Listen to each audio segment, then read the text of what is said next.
Good Friday evening. I'm Thomas Fleming. Thank you for staying up with us tonight.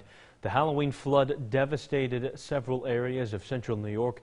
Yesterday, Governor Andrew Cuomo's office announcing that FEMA had denied individual assistance to flood victims. Today, Oneida County Executive Anthony Picente joined by local officials, including Senator Joseph Griffo, to call on FEMA for an appeal. Shalon Stevens has more.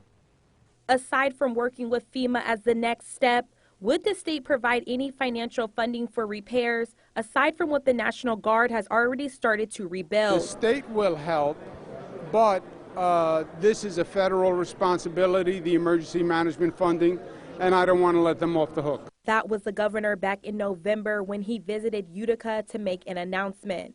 The governor has since been told individual assistance to flood victims has been denied by the federal government. How many more times? How many more homes are going to get destroyed? How many more lives are going to get displaced? When all was said and done, over 1,100 houses were severely damaged. When you see homes that are full of 2 feet of mud and 4 feet of water in their living spaces, when is it enough for FEMA to say, this county, this region, this state needs our assistance? Although FEMA granted public assistance to municipalities for damages done to infrastructure, residents have been told they did not qualify for individual assistance.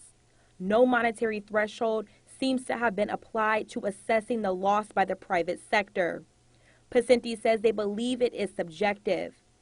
With the FEMA rejection, attention now turns to the state. It is imperative that we make this appeal, as County Executive said, and I believe the governor will be so inclined to do so, and I'm hopeful that he will, and we'll continue to advocate for that. Now, back in early December, Senator Griffo and Assemblywoman Buttonshaw introduced legislation that would offer flood victims a buyout program.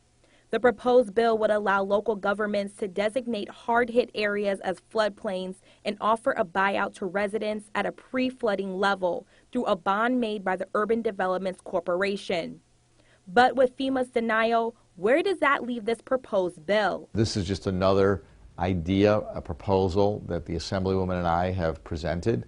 We think it's a way to really eradicate a problem where there's a consistent problem and people just say, I've had enough. This afternoon, the governor announced that he will appeal, saying FEMA needs to step up, do the right thing, and help these people restore and rebuild their lives and homes.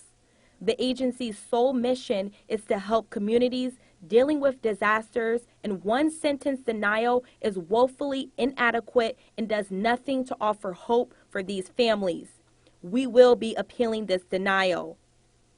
Reporting in Utica, Shalon Stevens, Eyewitness News. Federal officials